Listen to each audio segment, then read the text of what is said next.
The Browning reaction looks so difficult to understand and memorize at the very last moment. Exactly. Let's skip this topic. Anyway, there's just 45 minutes left for the exam to begin. Hey both of you, I couldn't help but overhear you both talking about the Browning reaction. That used to be my favorite topic when I was in second year.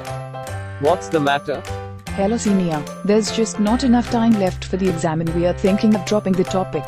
You both are making a huge mistake. I wouldn't suggest that. The reaction usually comes for 3 to 4 marks every year. I'll help you both. Let's go to the adjacent classroom. So, enzymatic browning is a chemical process which occurs in fruits and vegetables by the enzyme polyphenol oxidase, which results in brown pigments. The explanation to the formation of brown pigments goes as follows. When a fruit, let's say an apple, is cut or bruised, oxygen is introduced into the injured plant tissue.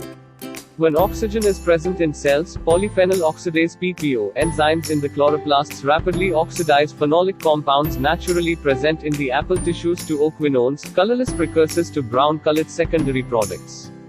Oquinones then produce the well-documented brown color by reacting to form compounds with amino acids or proteins, or they self-assemble to make polymers. That's interesting. It's actually easier when a senior explains a topic in simpler terms according to his own understanding of the topic. Wait, there's more. There are 2 types of browning reaction, one is enzymatic and the second is non-enzymatic. Enzymatic browning is a chemical process which occurs in fruits and vegetables by the enzyme polyphenol oxidase, which results in brown pigments. Enzymatic browning can be observed in fruits, apricots, pears, bananas, grapes, vegetables, potatoes, mushrooms, lettuce, and also in seafood, shrimps, spiny lobsters and crabs. Enzymatic browning is detrimental to quality, particularly in post-harvest storage of fresh fruits, juices and some shellfish. Enzymatic browning may be responsible for up to 50% of all losses during fruit and vegetables production.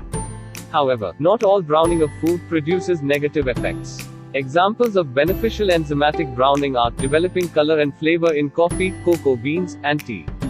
And also developing color and flavor in dried fruits such as figs and raisins. Examples of non-beneficial enzymatic browning are fresh fruit and vegetables, including apples, potatoes, bananas and avocados.